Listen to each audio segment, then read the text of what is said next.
In progress indeed. Welcome, ladies and gentlemen. Welcome back. Should you be a returnee, if you're new, apologies in advance. I'm joined today by Bon Viveur, film blogger Sam. How are you, Sam? I'm well. I'm well, Davey. Thank you very much for inviting me onto your channel. This has been like a sort of a long time coming, really. You've been on my channel a couple of times, Mm. and it's just scheduling issues, really, more on my part than yours. You're very flexible and accommodating individual, which I really appreciate. But we're here now, so yeah, Well, excited. I'm glad you thought that was the case and it wasn't just me just thinking, is it good enough? But regardless, we're here. And indeed, we're here to talk about 1989's TV movie, one of the great horror films, if you ask me. It is, of course, Batman and. Why do I have that in 4K? It is, of course, The Woman in Black from 1989, released by the dearly departed folks at Network Entertainment. And yeah, Sam, you've got a copy as well, don't you?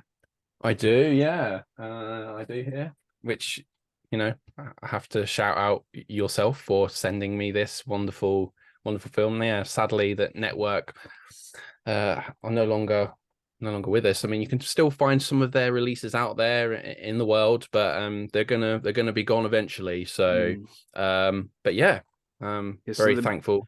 so we're going to be doing spoilers. And don't be thankful. You can just repay me whenever.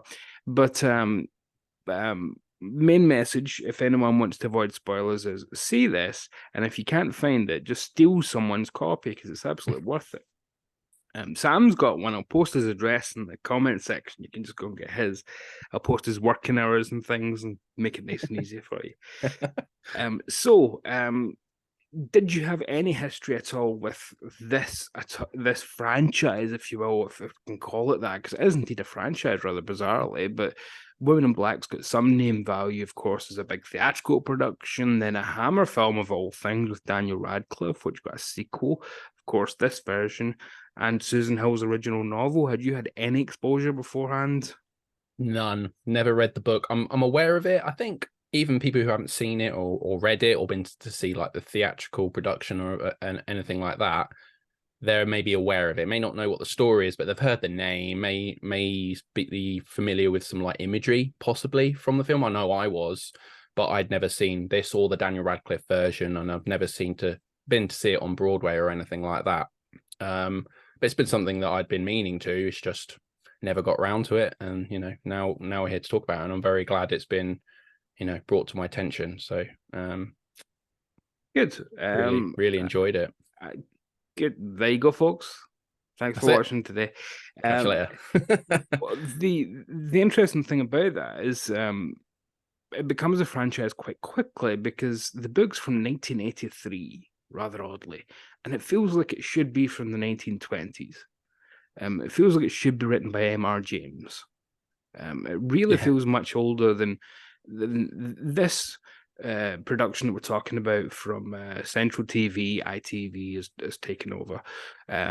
Was 6 years after the book was written. That would be the equivalent of making an adaptation of a 2017 book. So it's not an old franchise at this point. It's not an old product.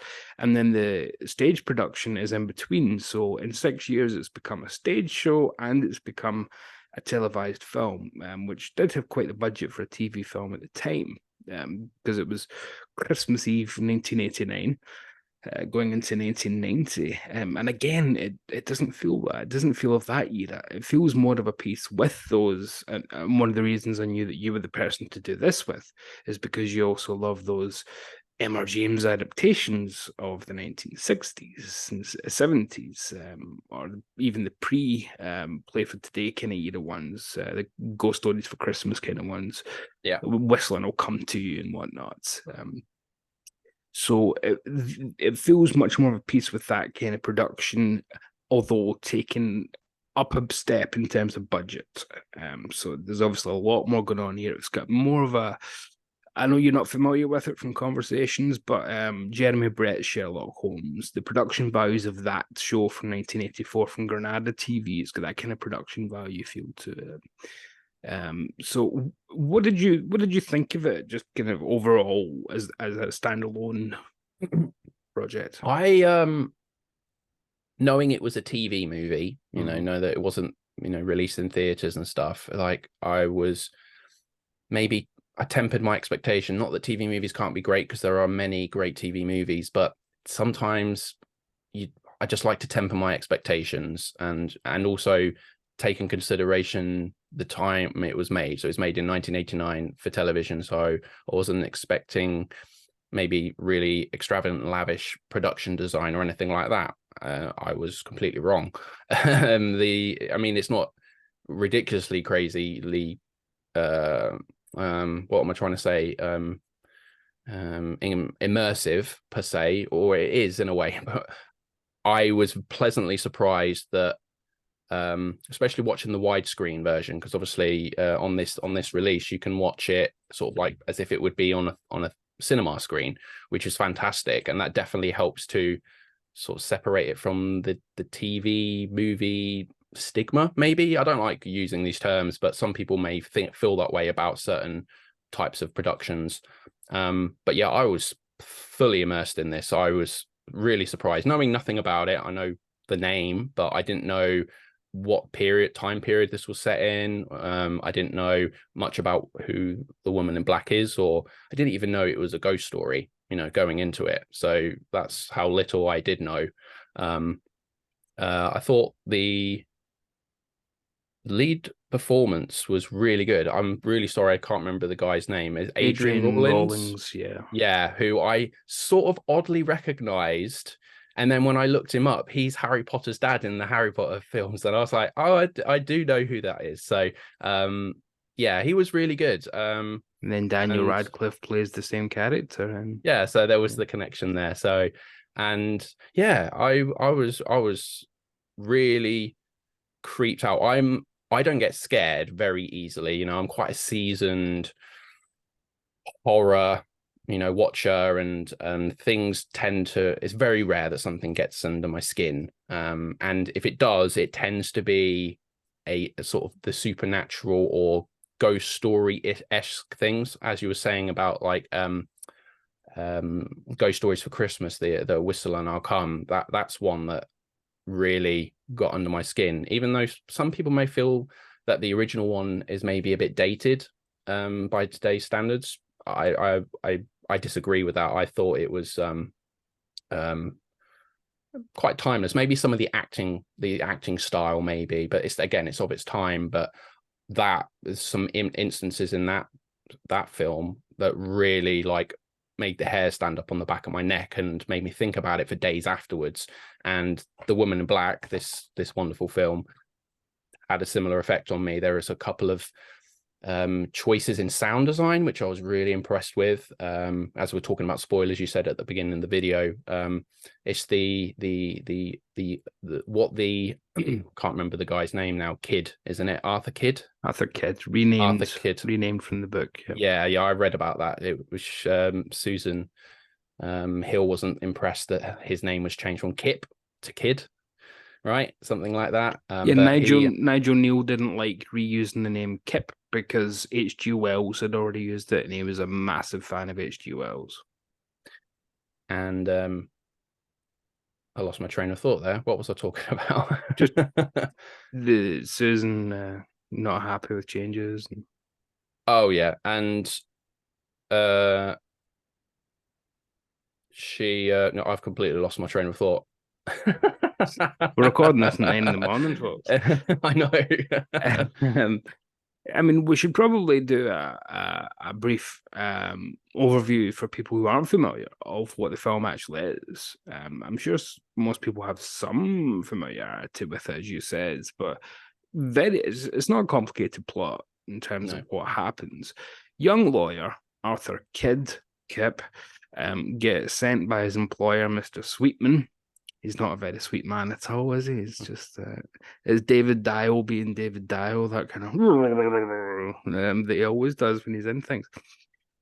Sent up to, well, we presume sent up. It's pretty much Englandshire that he gets sent to, isn't it? It's anywhere. It's vaguely yokel. It could be Yorkshire-ish, but it could be kind of down Somerset. It could be absolutely anywhere. And told to tidy up the estate of an old woman that's passed away. When he gets there, all the locals are, and we've seen this a million times. Oh, I'm here to tidy up the estate. Oh, what estate's that? That one. And he's getting all the usual without anyone really letting him know why. And then he befriends one person, the wonderful character of Sam Tuvey, who becomes his kind of confidant throughout the whole piece. And it's got a wonderfully happy ending from there. I'd have to say this film is bleak. Like when you finish the film, you're like, wow, that was just really nihilistic in my opinion. But I love that sort of stuff. Like I don't know, I'm not a nihilist per se, but I enjoy watching and reading nihilistic art, you know. So one of the interesting things about it for me as an adaptation is, and I mentioned him already, it's Nigel Kneale doing the adaptation, and I'm a massive fan of Nigel Kneale. He's one of the titans of British film, British television, British radio as well. Nigel Kneale was quite nihilistic in terms of his view of what humanity was becoming, as far back as the 50s, but certainly into the 60s, 70s, with that last Quatermass serial, with the Year of the Sex Olympics from 68. Some of the stuff he was producing was just Beasts, he had no time for humanity. Indeed, he wrote the original treatment for Halloween 3, for goodness sake. And he gives it this ending. The original novel has a different ending where, and I was a bit flipping there saying there's a happy ending, and all the versions of this, they've all got quite a different ending, but they're all varying shades of grey. This one, pitch black, to be honest. But the original novel, when the woman in black, we haven't really touched on, the woman in black is a spectral figure who haunts Arthur as he is tidying up the estate and getting the affairs in order. And when he mentions to anybody, oh, this strange woman, they all seem to know exactly who he means, but they're not recognizing it, they're not discussing it any further.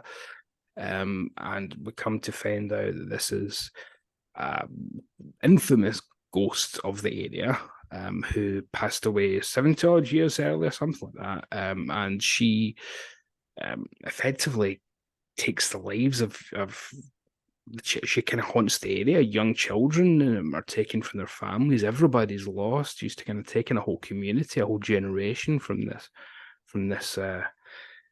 community, this village. But she would, then we find out that she was wronged in her life in terms of what she'd gone through. And we won't go through absolutely every plot beat.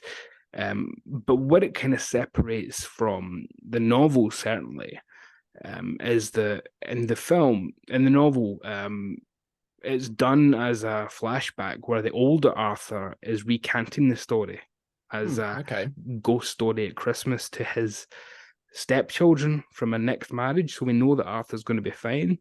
In this, fair to say Arthur's not fine at the end. Arthur, again, spoilers, folks, Arthur and his whole family die at the end of this, his whole young family. And it kind of subverts the expectation, I think, of the gothic old haunted house, or it's the village itself has a curse on it, that kind of thing. He goes all the way back to London, but he still can't escape the woman in black. Exactly. Exactly what you said about subverting expectations was like hit the nail on the head, because the way the story sets it up, you're expecting maybe his children to get taken from him, as it has to these people in this village. You know, they've all lost somebody at some point, and you know, you're thinking, oh no, is because at the beginning it sets it up like he's got a very fresh family. He's got like a toddler, or like a maybe 5 or 6 years old and stuff, and then like a newborn baby that's like 6 months or whatever, and you're like thinking, oh no, what's going to happen to these kids? It's like, really, when you find out what's going on with the woman in black, then you think back to the beginning of the film. It's like, oh, he's got this family that you sort of forget about, because he's like spending so much time with this thing, and he's occupied by everything that's going on, and he's sort of going a little bit mad with the whole going into the children's nursery, which has like been kept pristine, you know, all over all these years and stuff, and it's quite creepy. And that really got me, that scene where he's like trying to get into the door, and then he goes downstairs to find an axe, and then comes back up and the door's The open. door's already open, And it's like, just an open door's I terrifying. know. And that made like my arms, like my hair stand up on my arms. I was like, I love it though. I love things like that. It's just very, very effective, and literally just a camera showing you an open door, and you're like, wow, really spooked me out. But yeah, you think his children are going to be taken, which they are, but it's him and his wife are also taken by like the fallen tree. It again spooked me out when the woman in black is standing on the surface of the water, and she's just sort of like floating there, and just so ominous. And obviously it is an omen, because she represents death, basically. You don't know, escape and her. there's no way of getting around. And I think that's why at the beginning of the film, when you see her for the first time in the graveyard, no, not in the graveyard, the second time, when they come out of the funeral, Yeah, because you first see her in the church, don't you? That's right. You see her in And the then you see, church. She's yeah, you said there would be no mourners, but there was a woman at the back. Yeah, yeah. And then they go into like the graveyard in the church, and then he sees her again, and then the other chap is just like refuses to turn around to look, because he's afraid of what he might see, and if, you know, what that might mean if he witnesses her, sort of thing. and Yeah, it's quite clever, because you only really know that you can suspect it, but you only really know it in retrospect, because he's also shooing away the children at the time. So you think, well, maybe he just got his back turned because he's shooing the children away, and they're in the opposite direction. yeah, And he doesn't want the children to look at her. And as it turns out, one of the children does see her and nearly does die later on, because they looked at the woman in black. And it's Arthur who presumably picks up the curse by saving yeah. that, It's as they interesting say, you the say that. gypsy girl's life. Yeah, I found that's an interesting point you bring that up, because maybe she decided to take not just the children but everyone, because he basically skipped her being able to take another child that should have Yep. been taken, and she's just like, well, you're basically taking the place of that child now. Maybe. Yep. I don't know if that's the interpretation, but that's really interesting. I like that. Yeah, that's certainly how I've read it. And it's populated by a wonderful supporting cast. I mentioned Sam Tuvey, played by the wonderful Bernard Hepton from Secret Army and Cold. It's a great character actor. And he's a wonderful, warm presence in the film. Sam, Sam and Sam, he is very much the protector, and there's a few lines in it where you think, oh, does he know more in a malevolent way than when, and he does, but he Yeah. does everything he possibly can to help Arthur at the same time. To the extent that there's no way he wasn't the one that burnt the house down at the end. He's trying his best to save Arthur and his family's lives. But there's just all these little moments where Sam lets you know that, oh, please don't, without making himself seem nutty by telling them the story from the outset. Oh, I'm going to be up there at the old house. I expect I'll be up there for a few days. Do you know? Yeah. And just these small little moments. And what was the other one? When he's saying goodbye to Sam and gets on the train, and the wife says, I'll be praying for them. I know you will. Yeah. Just those small, tiny moments that tell you, oh, Sam's tried his best, but he's not holding out hope for poor Arthur, is he? No. And you do think, I did think, oh, he's left now. Like, he's going back to London. Like, where can this possibly go now? Like, I didn't expect the woman in black to follow him, because normally, as I think you said earlier, like, it's normally these sorts of things, hauntings and things like that, are fixed to a location, a house or you know, anything, any a property or anywhere, a specific location, but Yeah. she's not that. She's very much wherever you're going, I'm going to follow you. Yeah. So, and I really enjoyed that aspect of it, because you think, oh, we're gonna have a happy ending here, and or he's gonna have a starting realization about something, and then the film would end or something like that. But no, I found it, yeah, he does really descend into madness when he sort of burns his own office down, which Yeah. I was really surprised at, because he's the soldier's missing, isn't it? And he's trying to find stuff in her papers, and he's just like, well, I've had enough of this. Like, the house is gone. We need to burn all of the rest of her belongings and things that she's had contact with. And And that still doesn't work.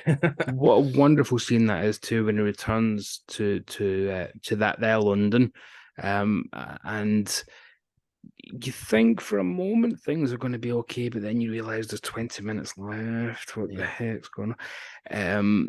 And things just start to, just moments fill you with dread. Oh, there were a woman outside earlier, Mr. Gibb. She was going to come in, but she didn't.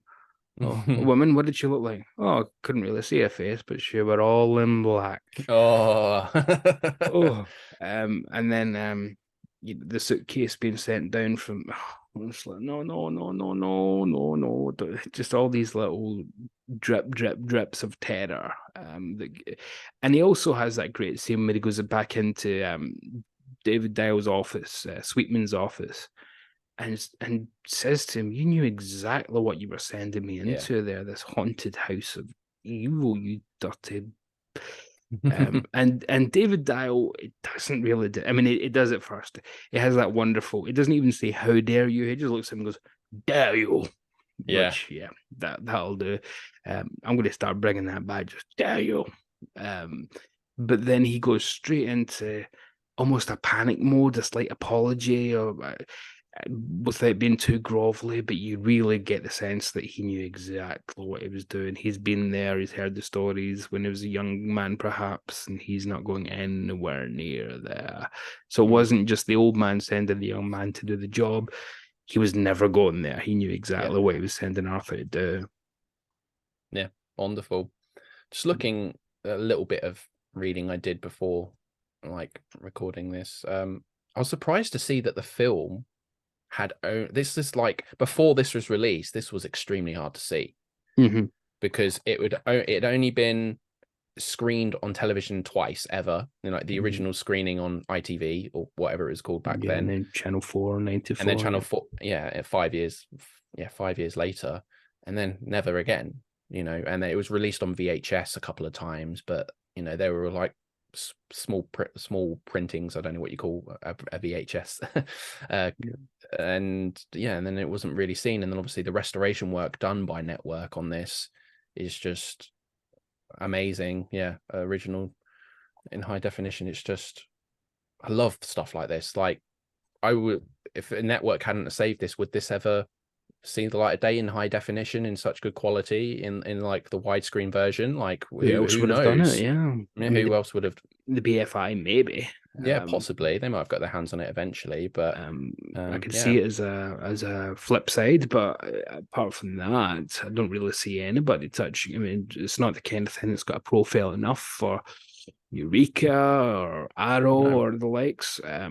Maybe some infamy because of the Radcliffe version, but even that's not particularly well remembered now. I don't think the Daniel Radcliffe film. It's it's remembered Just enough, but your opinion, is that a good version of the film? Because I've not seen it. it's okay. But Yeah. again, spoilers from that one. Mm. It kind of gives you halfway happy ending where the family still dies, but Right. there's a woman in white, so there's a bit of a heavenly like, oh, but don't worry, they're all going to heaven. Okay, I see. Mm. Give me But my nihilism. Give me my nihilism. yes, it ends with them drowning, and that's it. Yeah. But no, the film itself though is quite good in terms of it doesn't do too many jump scares. It doesn't do too much CGI, anything like that. It's reasonably tame, the Hammer version. So it is worth seeking out. I quite like the sequel actually, Women in Black, Electric Boogaloo. No, it was Women in Black, Angel of Death. I think it was some generic title like that, and that was set in World War II, and that was quite good. Moving it to a different setting, still having the women. And that was quite interesting. Because then it takes in these children that come to this place are obviously evacuees from the city because of so she's got a lot more children to feast on. So that, I mean, what a clever idea. So that is smart. Yeah, it's one of those sequels that's actually got much more clever ideas than you'd expect from, oh, that made some money, let's just do another one of those. Let's send another lawyer to that house. But yeah, I mean, the film in general, I just think it's a wonderfully gothic, atmospheric, spooky, eerie Christmas ghost story. And I had to explain this to my American colleagues on the Monsters Den on Sea Tranquility last year when we covered what film was it? The one with another Sam, the Halloween trick or treat, with the little Sam guy. Yeah. Lots of Sams today. Mm-hmm. And everyone, please be standing for Sam 34. And I had to explain to them that Halloween, is big here, but ghost stories have always been Christmas in the UK. Yeah. And I had a bit of bemusement. But when I said, well, think about it, what's the most famous one in the mall? Scrooge, A Christmas Carol. When's that set? It's not set in October, is it? So, and then the M.R. James ones, obviously throughout the 70s and whatnot. Mark Gatiss has been bringing those back over the last decade or so wonderfully. They just announced a new version of an Arthur Conan Doyle to be made this Christmas, which should be good. So I can only imagine how nihilistic though, because most of those M.R. James adaptations, the person who has the comeuppance usually has transgressed. They've usually done something. They've stolen something. They've had an affair. They've murdered someone. They've got something on them. Arthur Kidd is a decent, honourable family man who's done absolutely nothing wrong. Yeah. And that's kind of the real nihilism of this that comes a little bit from the book, but again, it's Nigel Kneale adding that more than Susan Hill, because he lets Arthur Kidd survive. She lets Arthur Kidd survive in the book to go on and have a happy family life with another family later on. But nothing like that from Nigel Kneale. No, all goodness must perish at the hands of Nigel Kneale, who's just, his adaptation of this is just stellar, absolutely stellar. And the novel itself, it's got a very much more ambiguous death for the family, where Arthur's distracted and sees the woman in black, but it's actually runaway horses that kill the family. Oh. So you could take it that Arthur has perhaps lost his mind or whatever. He's got some kind of PTSD, and that was just going to happen anyway. Mm-hmm. Whereas in this, there's absolutely no ambiguity. That woman is on the water. It's, it's obviously a shot straight from The Innocents. That is literally from The Innocents, that shot of her standing on the water. But if you're going to steal from something really good. So you might as well steal from Jack Clayton and Henry James. Because that shot of her on the water with the music sting, the music's superb throughout it, but that piece of music and then the camera just going in on Arthur's face, that is one of the most heart-pounding scenes. Wonderful. Yeah, I don't know what it is about ghost stories that affect me so much, because speaking from a personal perspective, I don't personally believe in the afterlife or in spirits or ghosts, but for some reason they're the few sorts of horror films or like just stories in general that have the ability to like prickle me, actually like make me tingle when I'm watching them, and I can't explain it. I don't know what it is. I'd like to be able to. Maybe I don't want to know why it has affects me, but I'd like maybe to just understand why that sort of storytelling, when it's done right, because there are a lot of them as well that just are fall Yeah. flat. But if the story, the script and the story's done right, and the performances and just how everything's made, it comes together just right, it just has an ability to really affect me. And these are the sorts of things that I think about for a long time afterwards. Sort of like the film haunts me, in a sort of weird way after I've watched it, same as the Woman in Black is haunting all these people. So Yeah. I don't know why. I don't know if you have any thoughts on why ghost stories have that ability Well, to I've get under always your had the skin. same thing. Yeah. And I, I think it's because they're not tangible. Right. There's no way to defeat something like that. You can't. There's no victory. There's no garlic works and running water works and get a silver bullet and you should be okay. Nothing like that. As we see here, you can burn a place to the ground. You can run away. If it's coming for you, it's coming for you. Yeah, I guess it's the Yeah. inevitability of it. Like there's just absolutely nothing you can do.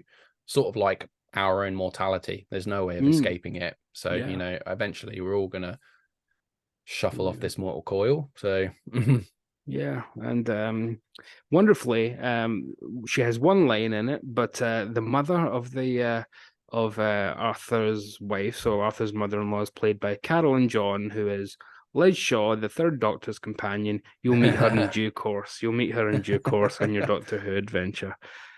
So every time I see it, I go, "Oh, there's Carolyn John."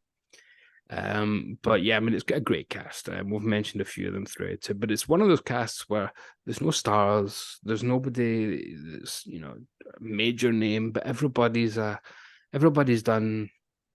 Colditz has done, Heartbeat has done, all these kind of things. It's that kind of cast, non-stop character actors from the UK, the kind of people that Hammer would have employed back in the day, or Amicus, the kind of people who would have been in this if this was an adaptation in the 1970s almost of an M.R. James story. Bernard Hepton could easily be in one of those adaptations of A Ghost Story for Christmas. So yeah, I mean, it's final thoughts, Sam. If you want to toss anything out, is this a good watch for Halloween season? Is it a good watch for perfect. Christmas season or for any season? Perfect. All three. Like, I don't think it's tied to a specific period, but if you like to watch spooky things in Halloween, that Woman in Black if you've got good taste, is gonna fulfill that need to watch something spooky. But then, as we said, Christmas is a very good time for your more ghost story related storytelling as well. But yeah, I could watch this at any time of year.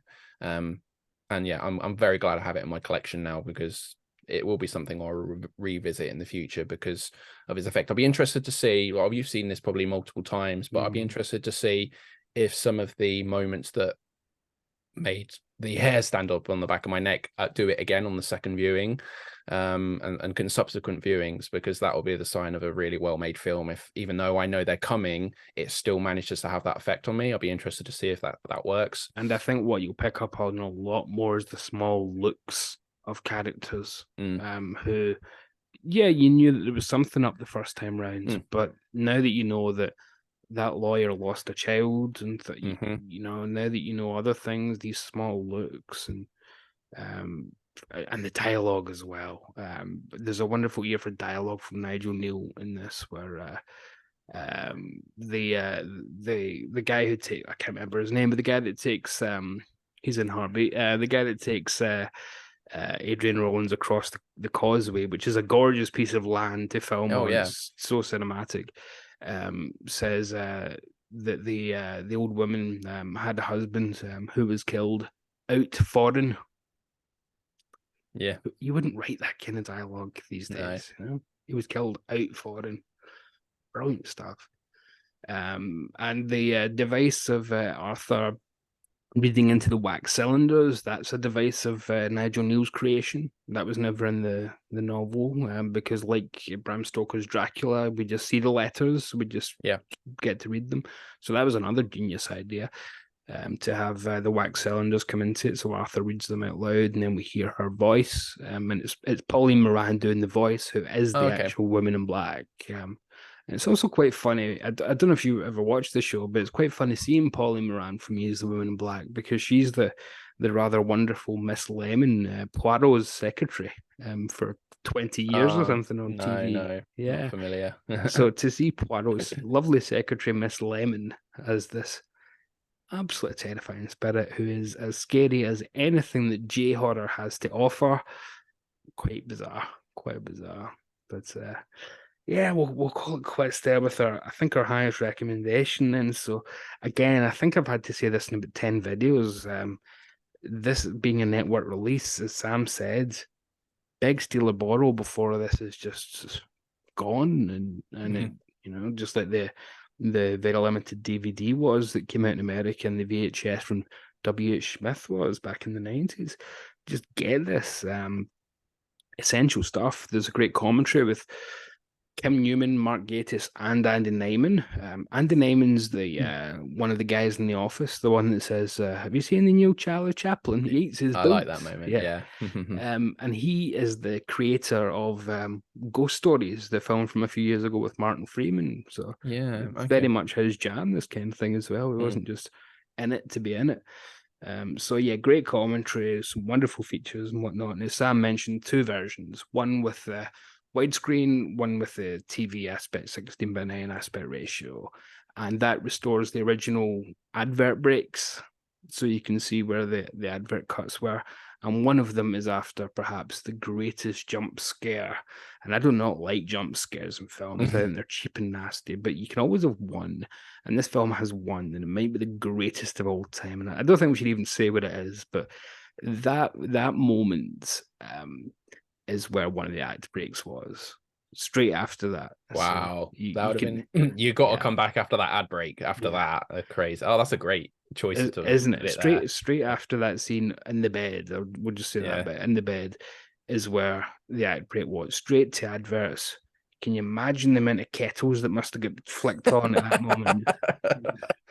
Oh God, I need a cup of tea. But yeah, I mean, it's just brilliant. It's absolutely brilliant. If you like any kind of vintage horror, any kind of old school chillers and whatnot, then this is going to be right up your alley. Even if you like the idea of the Daniel Radcliffe one and perhaps not the execution, you thought it was maybe a little too modern, then yeah, this is for you. So big steal borrow.